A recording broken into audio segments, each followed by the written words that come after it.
L'étage 283 est un gigantesque parc d'intérieur pour enfants. Celui-ci s'étire de haut en bas, de droite à gauche, derrière et devant.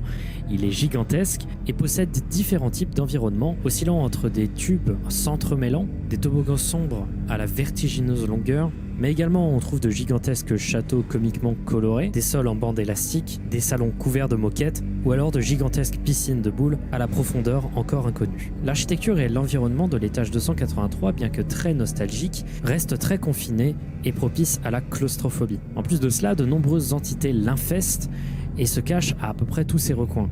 Des chiens de chasse, des smilers, des voleurs de peau, des clumps, bref, tous ceux qu'on a pu définir juste avant. Mais on y trouve également une autre des entités les plus présentes dans les backrooms, les facelings. C'est une des premières entités à avoir été découverte et ils ressemblent de manière identique à n'importe quel autre être humain, à l'exception qu'ils n'ont pas de visage. En effet, de la peau le recouvre entièrement. On en trouve de nombreux types, mais majoritairement deux, des facelings adultes et des facelings enfants. Les adultes sont amicaux et deviennent agressifs uniquement si on les agresse, ils peuvent ressembler à des hommes, des femmes ou des personnes androgynes, mais les enfants, eux, sont presque exclusivement féminins et possèdent souvent des objets coupants avec eux, comme des bouts de métal, de verre ou des couteaux.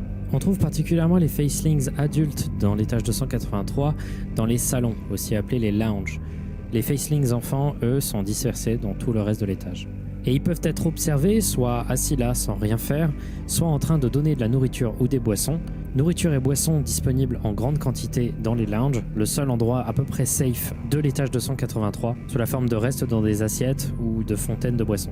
Le reste de l'étage 283 est plutôt dangereux, les tubes s'entremêlent et peuvent être un véritable dédale infini. On y trouve notamment des labyrinthes, et comme l'espace est restreint, la moindre entité qui vous attaque devient tout de suite inévitable. Un endroit en particulier à éviter, c'est les piscines de boules, qui sont atteignables à partir de toboggans. Elles semblent toutes infinies, du moins c'est ce que l'on peut observer, étant donné qu'elles sont couvertes d'un épais brouillard et qu'il est impossible de se déplacer à l'intérieur, étant donné qu'elles agissent comme des sables mouvants, entraînant tout voyageur à l'intérieur de ces profondeurs infinies jusqu'à ce qu'il soit écrasé par la masse de toutes les boules en plastique se situant au-dessus d'eux.